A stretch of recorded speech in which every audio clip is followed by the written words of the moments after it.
Good Friday afternoon to you. It's 4 o'clock time for Sports4CLE. Hope your weekend is off to a great start. Thanks for joining us. Plenty to talk about. A little later in the show, we will be joined by Brad Ward, BrownsWire.com, talking plenty of Browns. Also, Sam Amico from HoopsWire.com will join us to talk about the Cavs' draft choices last night, as well as where the Cavs may look going forward. G. Bush from 92.3 The Fans, The Barbershop, as well as the Ultimate Cleveland Sports Show will join us in just a few minutes. Let's begin by setting the stage again. Some new information coming out about Deshaun Watson and a possible settlement and how the likely suspension, will play out. So Mike Florio on the number of factors and some of the different factors that will play into this decision that the NFL has to make about the number of games that Deshaun Watson is suspended for. I could see kind of a ping pong match where the NFL says full season. Judge Robinson says 8 games. Roger Goodell on appeal says 12 games. That's how it could play out. Kind of a back and forth and an end result that's kind of like landing the plane in the midpoint of what everyone wants. And we'll see how that plays out, but that's going to be a big fight too, because remember, the union is going to point to 3 owners, Daniel Snyder, Robert Kraft, and Jerry Jones. Punishment they either didn't get or not significant punishment enough in comparison to Deshaun Watson, because the argument will be that the punishment must be proportional, and the personal conduct policy says, in very plain terms, owners are held to a higher standard. That was a question not directly related to Deshaun Watson, but that was a question that was brought up yesterday to Commissioner Goodell. And again, Mike Florio pointing out that in that code of conduct, owners are held to a higher standard. Remember that. Along those same lines, Dan Patrick from the Dan Patrick Show talked about talking to a source who is involved in the conversations and where the suspension number, what number of games, where does that suspension begin for Deshaun Watson? Here's Dan Patrick on his sources. I said, is it fair to say that the punishment starts at a 1-year suspension for Deshaun Watson? And I was told yes. That's where the negotiations start.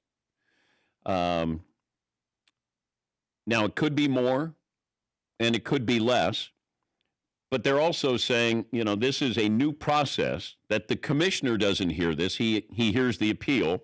There's no precedent here. They want to bring up, that my source said the NFL Players Association will bring up Daniel Snyder, will bring up Robert Kraft, and will bring up Ben Roethlisberger. That's going to be part of, from what my source said, the NFL Players Association, their approach will be to bring up these cases in as far as discipline. Also, my source said you got to, and also therapy would be, that would be part of this. You would get a 1-year suspension and be required to go into therapy for this, from what I'm told. Now, the other part of this is the Texans, according to my source, were enablers. To what degree, that is something that's been unreported or hasn't been reported very much at all. And with that, let's welcome in G. Bush. He's from the Ultimate Cleveland Sports Show. You can watch that 11 to 1 here on YouTube, Monday through Friday, as well as 92.3 Fans, The Barbershop, from 8 until noon on Saturdays. G. Bush, a lot to unpack there. Now, he went on to say about the Texans that the league may take that into account. They may go after them. They may discipline the Texans for that. They provided a room. That's what he meant by enabler, and kind of went south when Deshaun Watson, they were kind of taking care of him, and then it went south when he said he wanted to leave. So as we unpack that, when you listen to this, it sounds like it starts at a year, and that's where they're going to negotiate from. Yeah, I'll give Mike. I don't know if I should give him credit for this. I mean, I don't agree with everything he says, but I'll give Florio a little bit of credit, because that was one of the things that before I even listened to that soundbite, I was going to actually go into what the collective bargaining agreement it says, and talks about the standard or level of burden in terms of suspensions or disciplinary issues. So it clearly states, and he points out that it says the owners are held to a higher standard. Now, I'm not a rocket scientist and I'm not really a lawyer, but I think you can go back and you can look and say, well, Robert Kraft, he didn't get anything. They didn't lose any draft picks. They didn't get suspended. There was no fines levied. And Daniel Snyder is in the new case with Daniel Snyder is he's being brought in front of Congress. He's been subpoenaed. For me, I kind of think that if you're going to talk about in terms of levels of bodies of governing bodies, I would go obviously to the judicial system because if it's criminal, you could go to jail. Civil is kind of important too because you're talking about you could be fined, you can have to pay large sums of money in terms of settlements. But I mean, if you get called in front of Congress, that's different. And they didn't say, they said, hey, we would like you to come here. We would like you to come speak to us. But if you allege and you look at what some of those reports and transcripts are from, the House of Representatives and Congress, they're levying and they're just saying, hey, you did some things during this investigation that you kind of just told it to go away. You didn't pay attention to the sexual harassment. You actually funded Oppo research in some cases to discredit these individuals. And so now Congress wants you to answer face to face. Now, I don't know how serious you can weigh the two. I get that, anytime you talk about sexual assault in cases of Deshaun Watson is important. But if you're going to go, if Daniel Snyder got to go before Congress, I mean, the last time I saw some guys go before Congress was during the steroid use in Major League Baseball, and that didn't go too well. Yep. That did not go too well. So for me, I look at it and say, how can the league with a straight face justify, look, and say, we're going to give you 1 whole year when the collective bargaining agreement on punishment says not only do owners are held to a higher place, I don't know what you can get higher than nothing. They didn't do it. They didn't get anything done. So looking at Deshaun Watson saying a year, I think they can start there, but I think there will be quite a bit of negotiation going back and forth, and especially with the player union, just sitting here saying, we don't believe this. We're going to have to fight this. All right. So let's take a look. I have had a couple of questions about what happens contract-wise if Deshaun Watson is suspended, in fact, for an entire season. So this is from BrownsWire.com. If Watson is suspended for a season, his contract would start next season. It is referred to as tolling in NFL language. Currently, Watson set to count just over $10 million against the team's salary cap in 2022. That number jumps to $55 million next year. The NFL does, in fact, get that year-long suspension. Browns would save $10 million in cap space this year and almost $45 million in cap space the following year. So again, in really good stead as far as the salary cap goes, regardless, are the Browns, thanks to the way the contracts are structured. We've talked about this before. I always argue with people on Twitter. You're not going to win this one, people. These guys have Ivy League math degrees from somewhere. I mean, the person who created Moneyball in Major League Baseball is like your chief financial guy. Like you got Sashi, I don't say Sashi Brown, but you got these guys, Stefanski all the way through Barry, have Ivy League degrees. Why would you guys not think that they don't have a rap on the salary cap? That's why every single time that somebody talks about something, this is a horrible move, G. Bush. 3 first-round picks, and what about the salary? I mean, they're going to be hemorrhaging money. No, they're not. They're actually not. They get paid to manipulate. That's like somebody telling somebody that runs hedge funds that they don't understand whether the price of the market is going to go up or down. That's what we pay you to do. That's the only thing they do. They have guys who do nothing but that.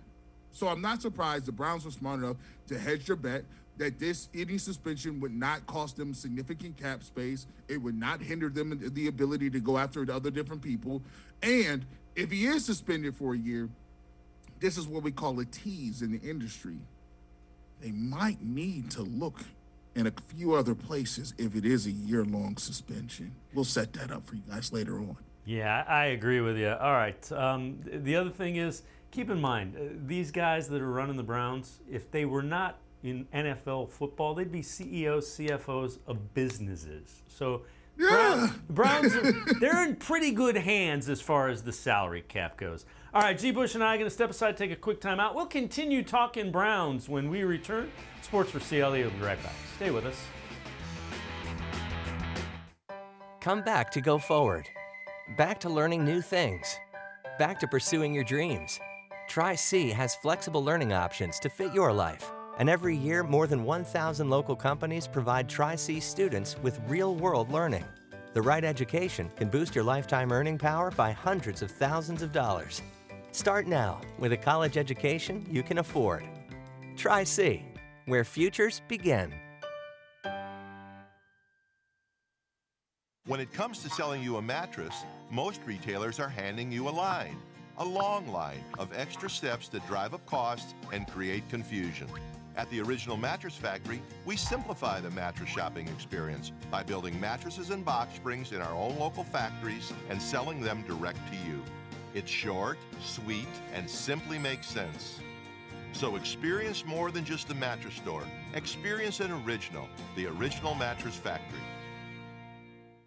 The Ohio Lottery Partners in Education program recognizes role model students and teachers from across Ohio. Nominations can now be done completely online. To nominate a deserving teacher or student, go to ohiolottery.com. In the About section, find Partners in Education. There you will find links to the nomination forms. Students kindergarten through 12th grade can be academic all-stars. Teachers can be honored as a Teacher of the Month. The Ohio Lottery Partners in Education, where stars shine.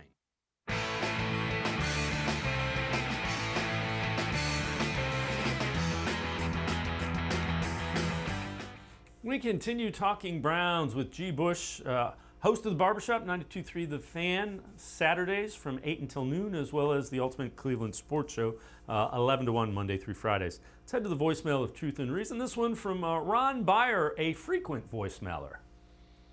Dave, even though it's early in the process and the first meaningful game is not for quite a while, I wanted to call in and state, boy, what a difference a year makes. Earlier, I had called in and stated that Stefanski was on the hot seat, and he needed to have this upcoming team prepared and ready to go by Game 1. So far, things are looking very promising. Players are showing up for voluntary workouts. Established players are helping new players improving their skills. Team unity is at a high point, and the Browns are getting excited and ready for Game 1. So Stefanski's seat is cooling down, but I'm not letting him off that seat until I see if the play calling has improved to where he's using all players to their full strength and potential. This team, at least on paper, is the best Browns team ever. So even without the services of Watson for part of the season, success should and must be the ultimate goal. As always, appreciate all the voicemails, G. Bush. I think if Watson is suspended for a significant portion of it, it's got to be the defense that kind of steps up and leads the way, I think. Your thoughts? It has to be. You know, for the defense, I think this is the most pivotal point of the year. And by the way, the Browns can get off to a good start. You look at those first 4 games. I've earmarked those first 4 games. Those are games where good coaches and solid defenses really help you out in the beginning of the year. Because in the beginning of the year, you always got to remember 3 preseason games, right? You're not gonna actually play your guys in the last game of the preseason. So there's only 2 warm-up games, right? First one they may play a little bit. So now you're looking at really one preseason game that you're really getting some work in terms of your starters. Defense is always ahead of offense. Offense in the league does not really get warmed up and ratcheted up until at least week 3 or week 4. People always talking about in football, you know, the most significant jump you're going to see on tape and as far as production is from week 1 to week 2 with your offense, because the offense is just going to be behind. Defense, you know, it's more of a reaction thing. It's about playing with speed. It's about playing with intensity. And you're going to be always, at any level I played on, defense has always been about 3-4 games ahead of the offense. And in even a greater sense here is that you look at that first part of the schedule, you're not playing any marquee quarterbacks. You got the Jets, you got the Steelers, and even they have to figure out what they're going to do. But the Browns have every single person back. I can't express how important that is from a standpoint of now, instead of Joe Woods hanging around and looking around and saying, all right, I'm not comfortable running this coverage. I'm not comfortable running this blitz. I'm not comfortable in these little packages here. So let's just play vanilla and keep everything in front of us. That's what we had to do last year. You talk about the defense. When we went in and played Kansas City the first game, Kelsey was open, everybody was open because we weren't ready to dialed in terms of figuring out where we were. Now you got everybody back. John Johnson is in his second year. Newsome ain't a rookie no more. I think JOK is going to take a huge step. He's going to be probably one of the most impactful linebackers this year, and I want him to be more of a three-down guy. I think the defense has to be ahead of them, of the offense. And then you take a look at Kevin Stefanski. Give me 2 or 3 plays, right? Give me 2 or 3 plays in those few games where Deshaun Watson ain't there. Maybe you dial something up. Maybe you give me a trick play. Maybe you can cause a few turnovers. And people, look at me crazy when I talk about the kicker. Maybe the Cleveland Browns finally have a kicker. He took him in the 4th round, one of the best kickers in college football. Maybe we can get that Justin Tucker advantage and squeak out some games because we got a kicker that can kick it from deep and be accurate. So special teams, coaching, defense can get you through the first few games if Deshaun Watson's out. All right, let me ask you this one. If it is a 10, 12-game suspension, do you see the Browns riding with Jacoby Brissett, or do you go out and try to get a more veteran quarterback who's existing as a backup right now? This is a good one. I look at it like this. If Jacoby Brissett's out, and he's out, and they need to make a deal, and they moving around, I got to go, and you heard it here first. You call San Francisco up. You say, hey, look, I know you guys want to start Trey Lance.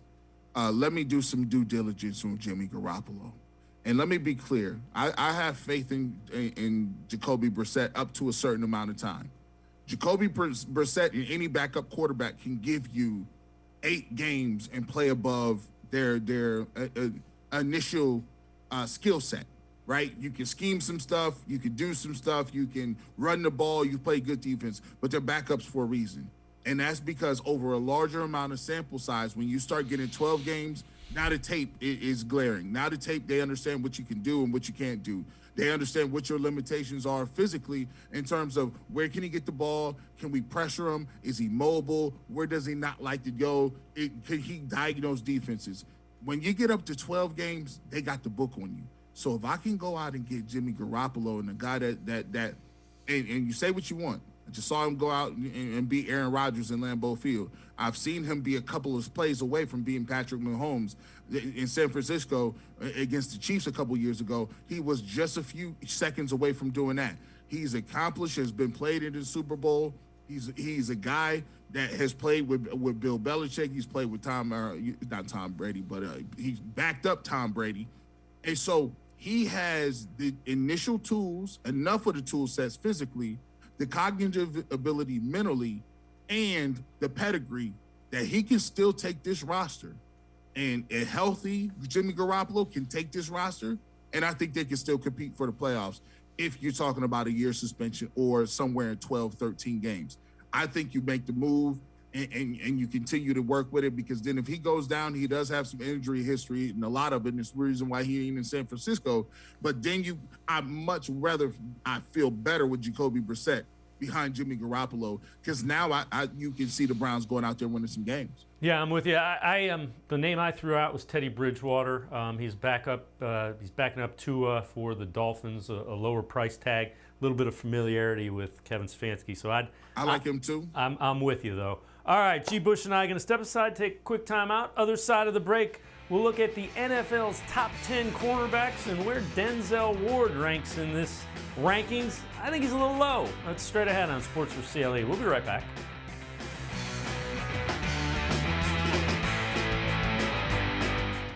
When it comes to selling you a mattress, most retailers are handing you a long line of extra steps that drive up costs and create confusion.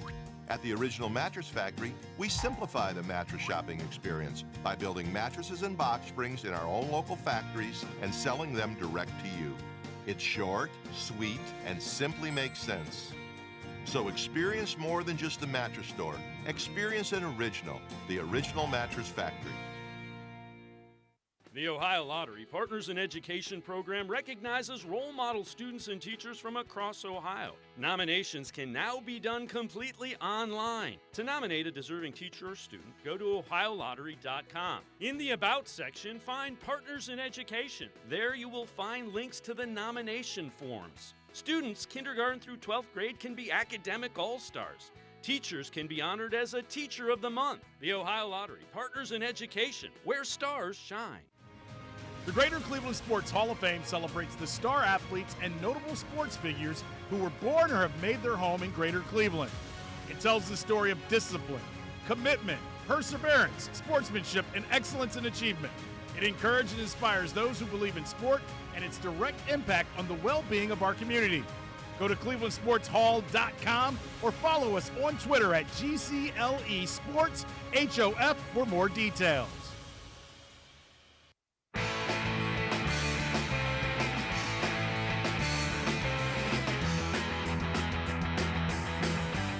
We continue talking Browns with G. Bush from the Ultimate Cleveland Sports Show, as well as 92.3 The Fan.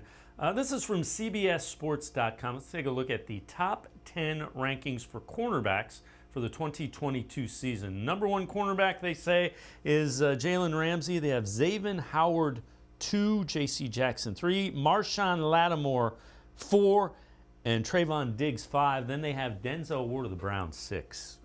G. Bush, I think that's the only one I'd definitely take over Denzel, and I'm not sure I think he's as good as he was a couple years ago as Jalen Ramsey.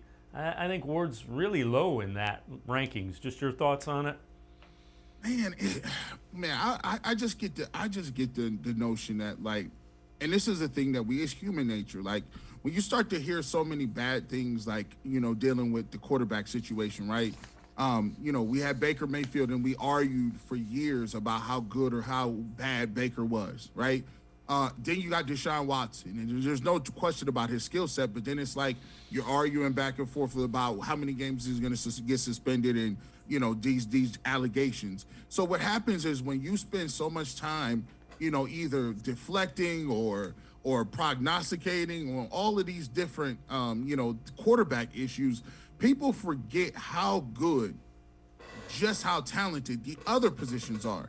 And so what you start to do is you start to put that level of scrutiny and kind of forget and kind of undervalue the skill positions you have. And I've seen this in two places. You take a look at the polls and how they devalue Nick Chubb, like he's not one of the best 2-3 backs in the game. You always hear, oh, well, Myles Garrett, is he really like that? Is he better than TJ Watt, right? And then you take a look at even from other standpoints of positions, when they talk about offensive lines, they'll say, oh, well, the Browns' offensive line is good. I got him like at 4. I don't know if they're really – Amari Cooper was awesome in Dallas, right? When he was in Dallas, now he's here, and he's like, well, is he really like a high-level top 10 receiver? And now the same thing is happening with Denzel Ward. He gets the contract, and now all of a sudden the sexy, cool thing to say is, well, he's not really that good. And I'm just like, what game are you guys watching? What are like I understand the quarterback position is very important and difficult to play, and you got to have one of those. But let's not act like the rest of the Cleveland Browns, roster is not a grade A roster.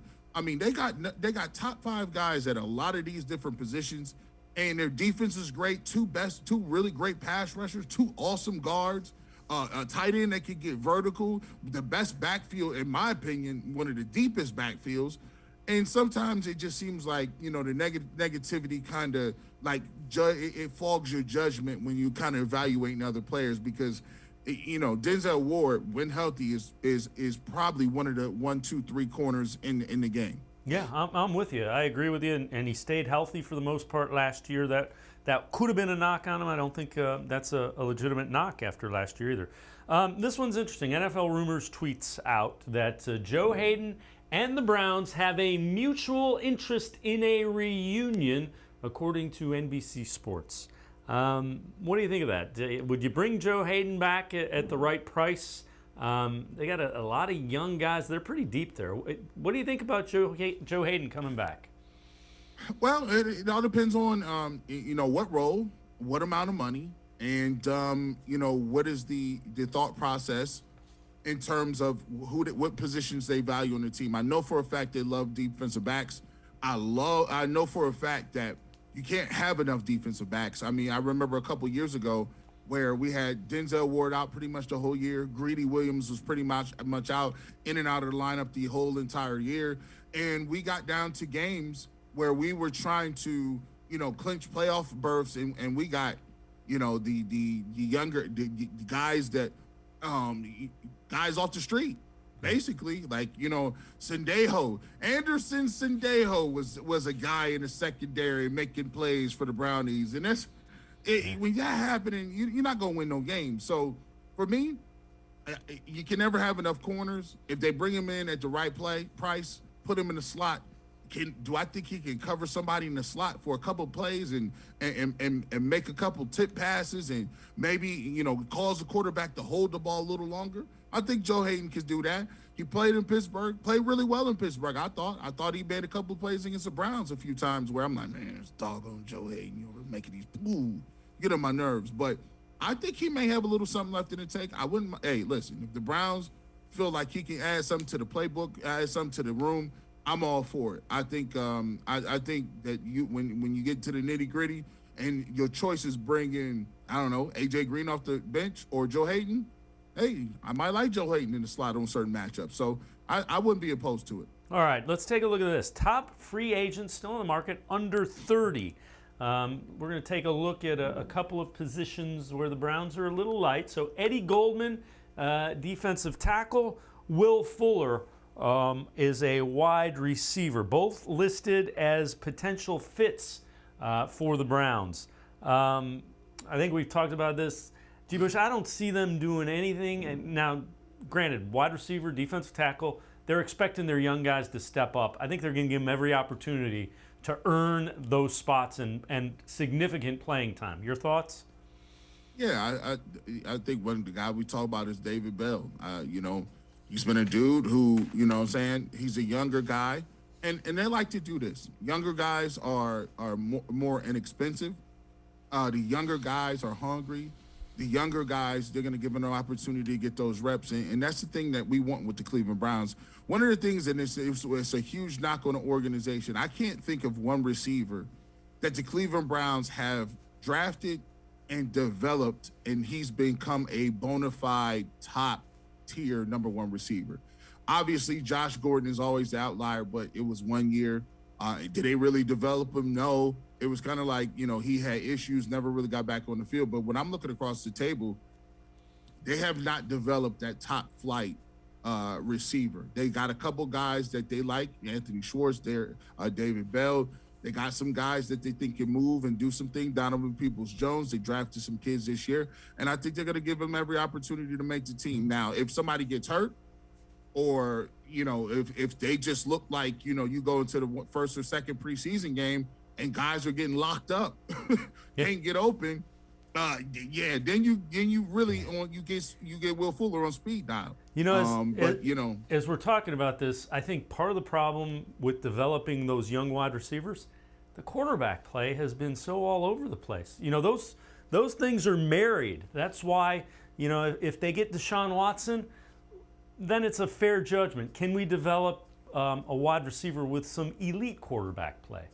Right. And I'm glad you mentioned that, because I think we always kind of judge these things in a vacuum. Like, you'll say the quarterback struggled, but didn't say, well, the receiver, his production was down. I don't think he has anything left in the tank. And I just always tell people, like, you do know that, like, the receiver can't throw himself the ball. All you can do is run the route you run and hope the ball comes to you. It has a lot to do with the way you're being utilized. It has a lot to do with targets. It has a lot to do with the coaching staff, because when you talk about production, elite production takes elite game planning. Just the same way as it takes, physical skill and all that other thing. Coaches who really like players and really enjoy their skill sets and invest in them, they're going to see the targets. They're going to go into their game plan that week, and they're not going to go in and say, well, whoever gets the ball gets the ball. No, they're going to say, we got a guy on my team who I think they can't cover. So I'm going to put it specifically in a game plan to spot shadow this guy, to feed this guy the ball because I think I got the matchup. Sometimes I think that you have to understand that, yes, you got to go in and you got to feed a guy. You got to make it don't happen just by you just showing up. You got to game plan it, you got to execute it, and you got to envision how you want to use a guy. And if you do that, 9 times out of 10, you got a quarterback that can throw the ball. He's going to end up with that level of production. G. Bush and I are going to step aside, take one more time out of the side of the break. We'll talk a little bit more about quarterback play relative to Baker Mayfield. Sports4CLE will be right back. Stay with us.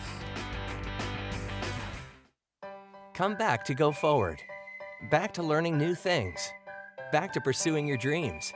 Tri-C has flexible learning options to fit your life. And every year, more than 1,000 local companies provide Tri-C students with real-world learning.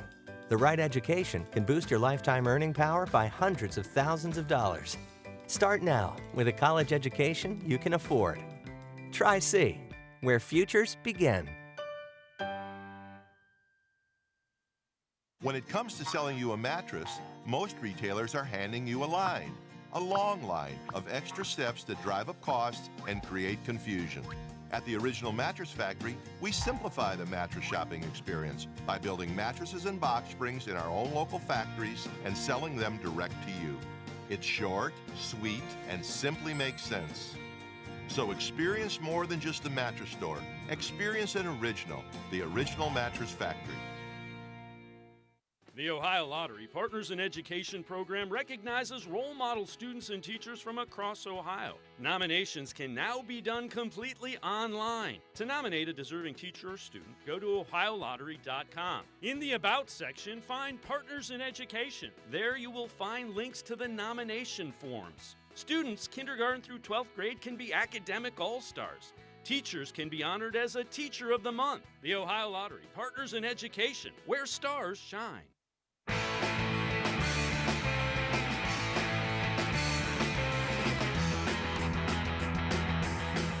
We continue talking Browns with G. Bush from the Ultimate Cleveland Sports Show, as well as 92.3 The Fan. Let's take a look at this. This is EPA versus pure drop back passing. EPA is a football statistic that seeks to measure the value of individual plays in terms of points, done by calculating expected points of down distance, field position, and situation at the start of the play, contrasting it with the situation at the end of the play. Matthew Stafford, Patrick Mahomes, Joe Burrow, 1, 2, and 3 on that list. Teddy Bridgewater checks in at 8, Jimmy Garoppolo at 13, Baker Mayfield at 26, Jacoby Brissett at 26, Baker Mayfield at 30. And again, G. Bush, what they're trying to do is get an unbiased way of valuing drop back passing. And when you look at it, a metric that gives you Stafford, Mahomes, Burrow as 1, 2, and 3 is a pretty accurate one. So it's kind of interesting when you look at, if you're asking Jacoby Brissett to win games as a drop back passer, it's very similar to what you got with Baker Mayfield. And I'm like, wow, he's down there at 30. Yeah. Man, that's a little rough, man. But Garoppolo was, he was what, in the 20s? 13. Right? Yeah, 13. Yep. 13 a little better. 13 a little better. I'll take 13. Here's what the Browns are going to do. You know what that stat tells me? It tells me that there's some other guys out there that can be an upgrade at your quarterback position. You threw out Teddy Bridgewater, yep, which is much more stomachable, right? Much more palatable than, taking on Jimmy Garoppolo's bigger salary or whatever the case may be. And you can get him for cheaper, right? He's not going to turn the football over.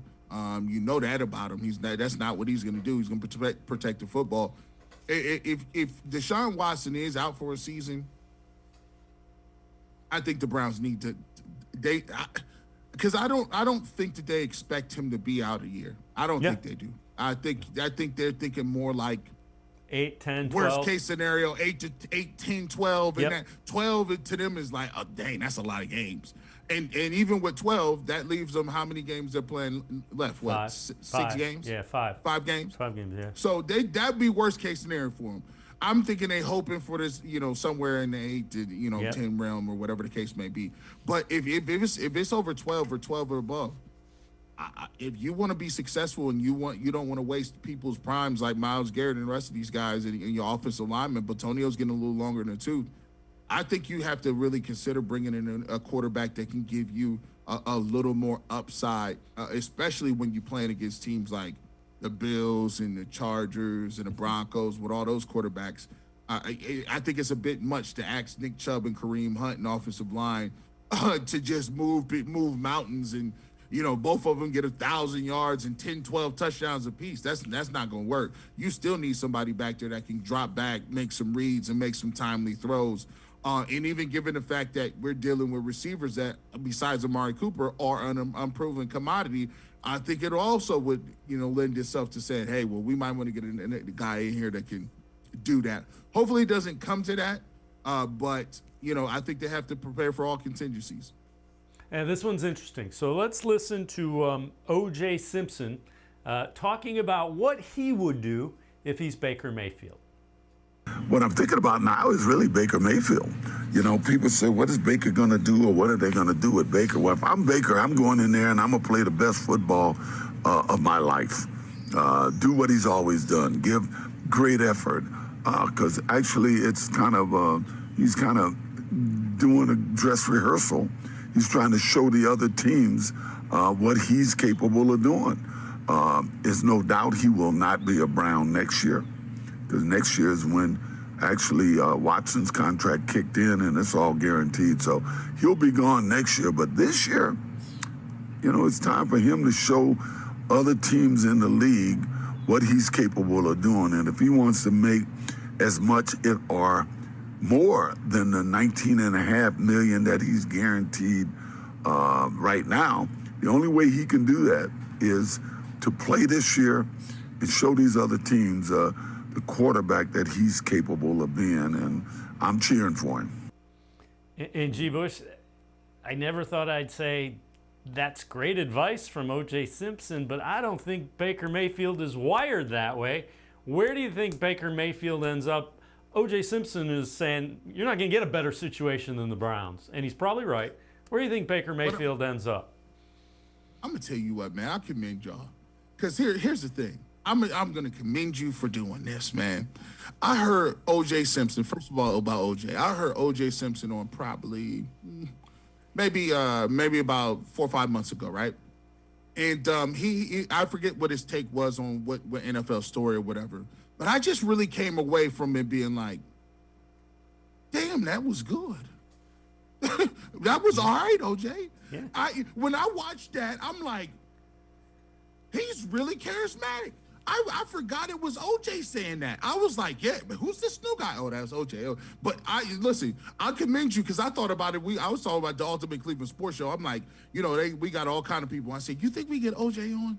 They're like, OJ. I was like, first of all, you think KYC will let us get that off? They're like, oh no, bro. We had to do some back channels, but he's right. I don't think Baker is wired that way. And I don't think that I've been on record 100,000 times saying that Baker Mayfield would never put a Browns uniform back on. Yeah. But if I was in his camp and I was in his ear and how we would be moving, I would be doing this. Hey, you might think about it. Just think about it. Just think about it. I mean, if you got a relationship and you can get past a lot of stuff. Like if you lose your job, maybe you had some problems, you had to go to rehab or do different things like that. Maybe your wife would take you back. If it wasn't out and out like adultery or cheating or any physical or mental like abuse or anything, you're thinking like, hey man, we just argued a lot, man. We didn't have anything really wrong with us. We just argued a lot, man. What couple doesn't argue a lot? Maybe we can see something where we back together, right? Like, hey, we got the same kids, lived in the same house. Let's just get back together and go ahead and patch things up. It ain't like the Browns or them did anything crazy. So I think if he was smart, he could do it. But at the end of the day, he won't. He's not doing that. That's not what Baker Mayfield's profile is. His profile is Baker 6, and I got to be up out of here because I think he wants, in the worst way, to be in Carolina week 1 against the Browns. What kind of storyline is that?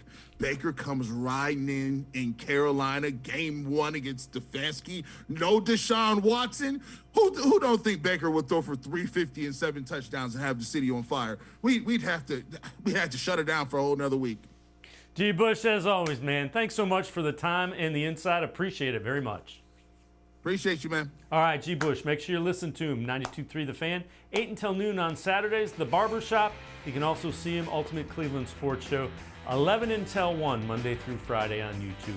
We're going to step aside, take a quick time out. We turn our attention to the Cavs and the draft last night. Sam Amico from hoopswire.com, straight ahead on Sports4CLE. Stay with us. When it comes to selling you a mattress, most retailers are handing you a line. A long line of extra steps that drive up costs and create confusion. At the Original Mattress Factory, we simplify the mattress shopping experience by building mattresses and box springs in our own local factories and selling them direct to you. It's short, sweet, and simply makes sense. So experience more than just the mattress store. Experience an original, the Original Mattress Factory. The Ohio Lottery Partners in Education program recognizes role model students and teachers from across Ohio. Nominations can now be done completely online. To nominate a deserving teacher or student, go to ohiolottery.com. In the About section, find Partners in Education. There you will find links to the nomination forms. Students kindergarten through 12th grade can be academic all-stars. Teachers can be honored as a Teacher of the Month. The Ohio Lottery Partners in Education, where stars shine.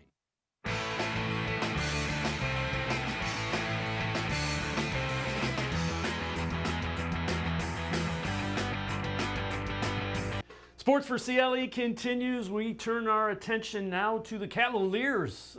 4 guys drafted, 1 in the first round, 3 in the second. So in the first round, they took Ochai Ajabi from Kansas. Then they took Khalif Diop.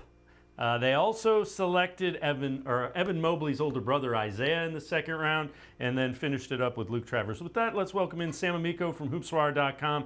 Sam, let's begin with the guy they got from Kansas, Ochai Ajabi. What does he bring to the table? What did the Cavs like about him?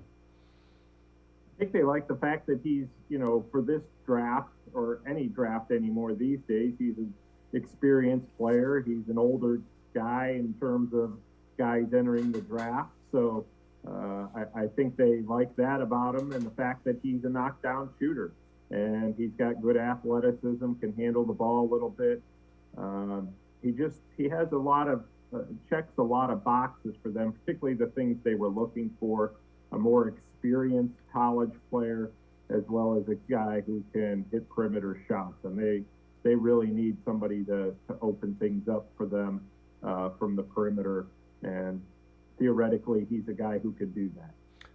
You heard him referred to as a 3-and-D guy. Also played very well for Kansas in the NCAA tournament. Really stepped things up in the spotlight, if you will. 3-and-D accurate with him? Yeah, I would say so. I had one scout that I talked to before the draft who compared him to Luol Deng.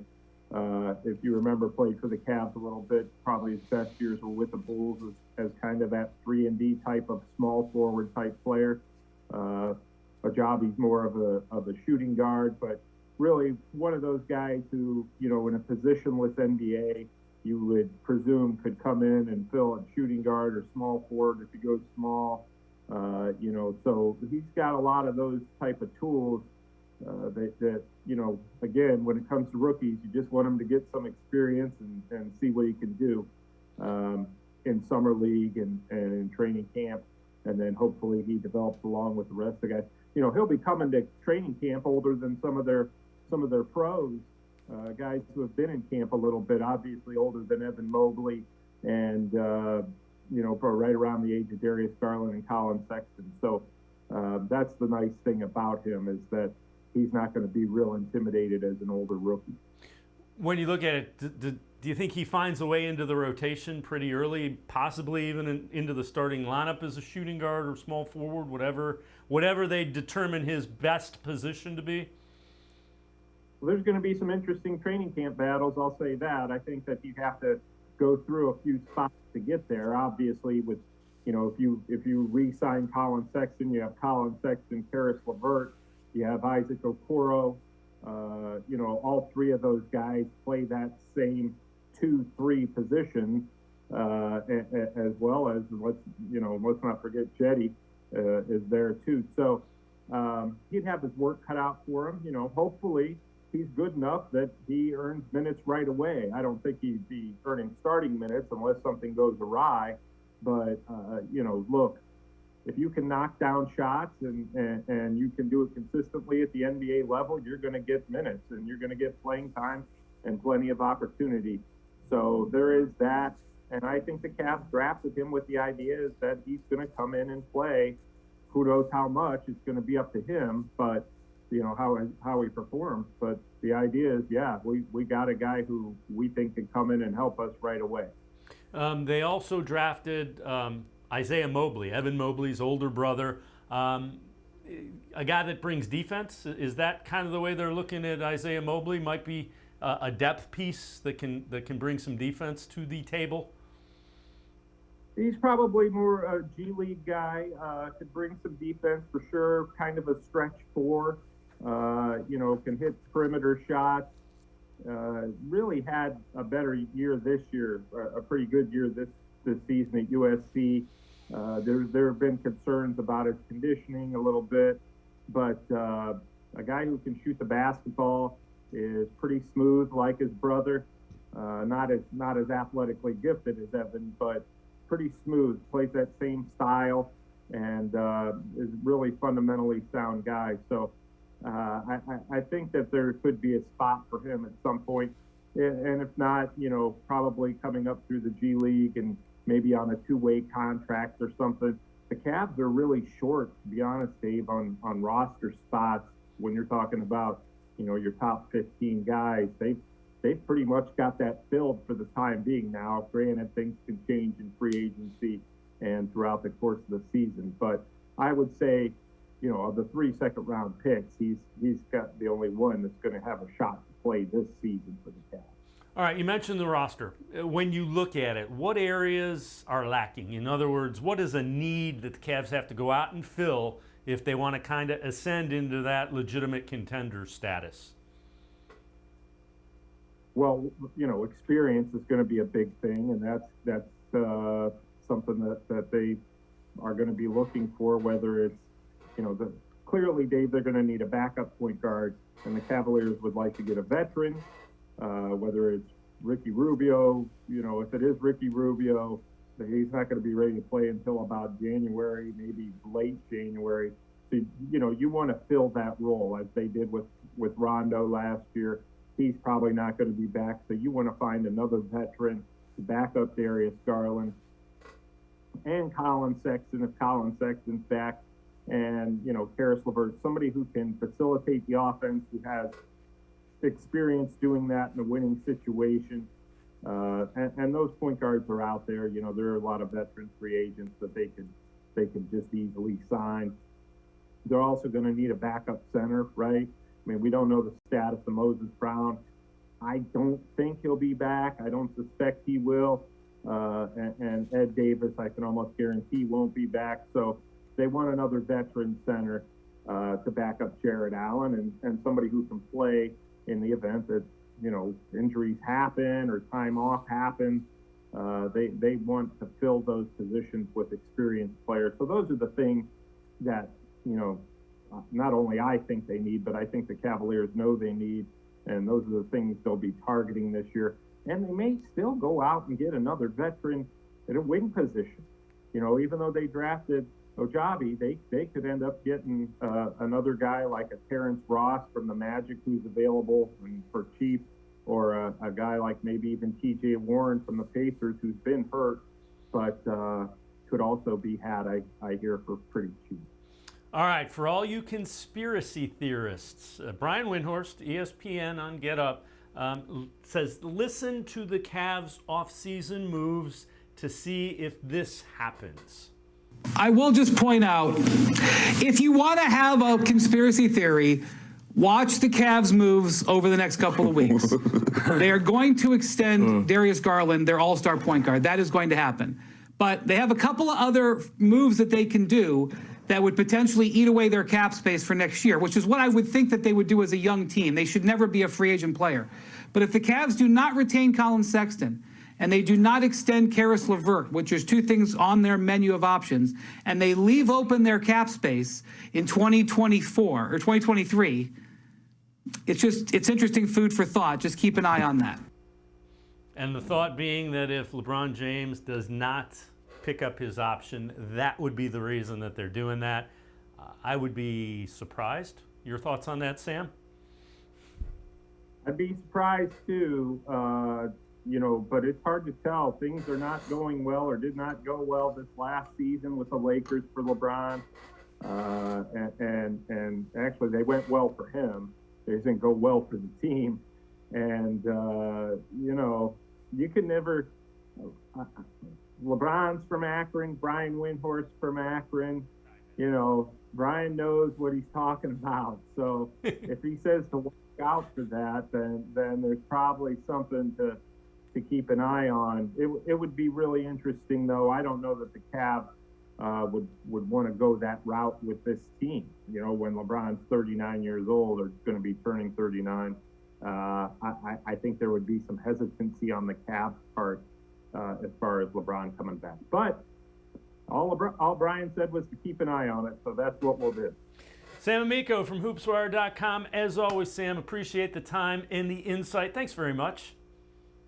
All right, Dave, thanks so much for having me. We'll talk to you soon. All right, Sam Amico, make sure you read them. Latest on the Cavs as well as the entire NBA, hoopswire.com. We're going to step aside, take a quick time out other side of the break. We will welcome in Brad Ward from brownswire.com. More Browns to talk about. Sports4CLE will be right back. Stay with us.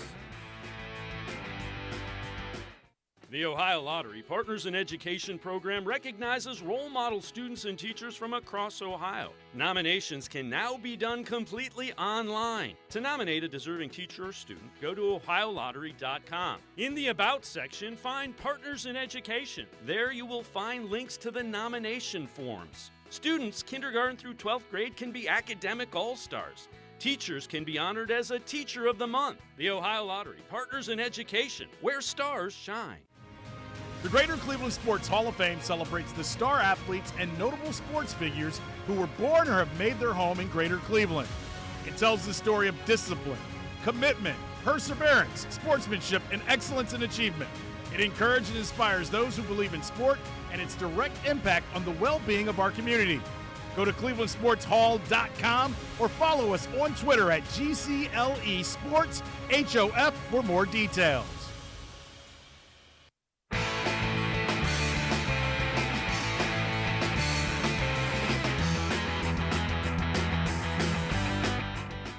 We turn our attention back to the Browns. With that, let's welcome in Brad Ward from brownswire.com, also the host of the All Eyes on Cleveland podcast. Brad, appreciate you making some time to join us. Let me ask you this. Assuming Deshaun Watson gets a suspension, 8, 10, 12 games, an entire season, who needs to step up for the Browns if they're going to be as successful as they want to be? Everybody on the, I mean, without Watson, certainly you would think that they're going to have to rely heavily on the defense, right? So names like Newsome and Ward, JOK, of course, Garrett and Clowney come to mind, as the highlight names of that defense. But really, for them to be successful with Jacoby Brissett at quarterback for 17 games, they're going to have to be turning people over like crazy. So really, you're going to need a whole unit, to step up there. And on the offensive side of the ball, you're going to rely heavily on the run game. You're going to need David Bell to step up into a big role as a wide receiver and help Brissett out. When you're talking about not 8 games, not 10 games. And, those eight games or 10 games are helped out by those first 4, which are very winnable, even with Brissett. But when you get into the heart of that schedule, Dave, it's going to take everybody. If it's Brissett, man, it's going to take everybody. Yeah, the middle of that schedule is pretty brutal after the first 4. All right, let's take a look at this. So the tight end it's kind of grown into a life of its own. David Njoku going there. Those are guys like George Kittle, Travis Kelce, kind of getting together the positional players, the tight ends, to kind of pick each other's brains and learn how to play that. Brad, I think David Njoku, I think he's a mismatch problem that the Browns have not used. The way that they've extended him tells me they plan on him being the mismatch problem that he should be.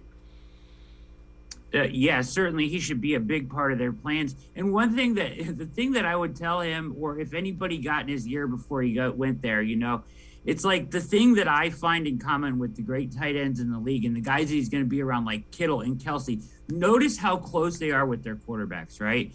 Like, they are best buds. It's their safety valve. It's the guy they go to every time they're in a big spot. Njoku never had the relationship with Mayfield. At least it didn't appear that way.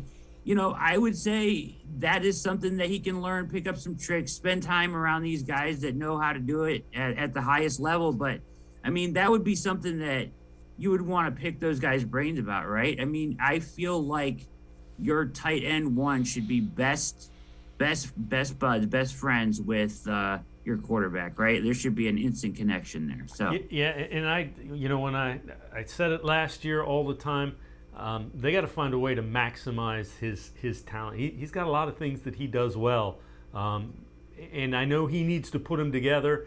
And I think he's poised to have a really big year. I honestly think he's going to have a big year. I do too. All right, so these are this is from Browns Wire, and there was a list of 17 people that are in the final year of their contract that the Browns could go out and trade for. We picked off and grabbed a couple of them. So wide receiver Nelson Aguilar from the Patriots, another wide receiver from the Patriots, N'Keal Harry, first-round pick who just hasn't put it together, a guy that Ohio and Akron people will know, Paris Campbell from St. Vincent St. Mary and Ohio State. Then a couple of defensive linemen, Dalvin Tomlinson from the Vikings and Cleveland Farrell from the Raiders, who was a first-round pick who, again, had a good year and then has kind of fallen off. When you look at any of those guys, do any of those potential guys in the last year of their contract intrigue you enough to go out and try to get them for a late-round pick or something that is not terribly cost-prohibitive in a trade? I think all those guys could help. I mean, I've been on the record thinking that I think this wide receiver room is a bit thin. So I think any of those guys that have veteran reps to come in and at least help with depth. And a lot of these guys too, they're not going to get extended, right? But a lot of them were high draft picks. Farrell is right up Andrew Berry's alley, right? Number 4 overall draft pick. He loves taking these guys in the first round and that didn't work out and giving them a second chance, right? That's Andrew Berry's MO. So, Farrell, I like Paris Campbell the best out of all those wide receivers. And obviously, Dalvin Tomlinson would be instantly the best interior defensive lineman that the Browns had if he joined the team. So I think a lot of these guys could help. Yeah, all right. Before I let you go, so national media, they always seem to point to the wide receivers and the interior defensive linemen as being weaknesses of the Browns roster. I get it. Do you expect the young guys that are there to seize the opportunity at the wide receiver position and at the defensive tackle position? Is it realistic for the Browns to expect that, or do you think they're kind of expecting maybe too much? Defensive tackle room, I think that, Perion Winfrey, opportunities for, Elliott Day.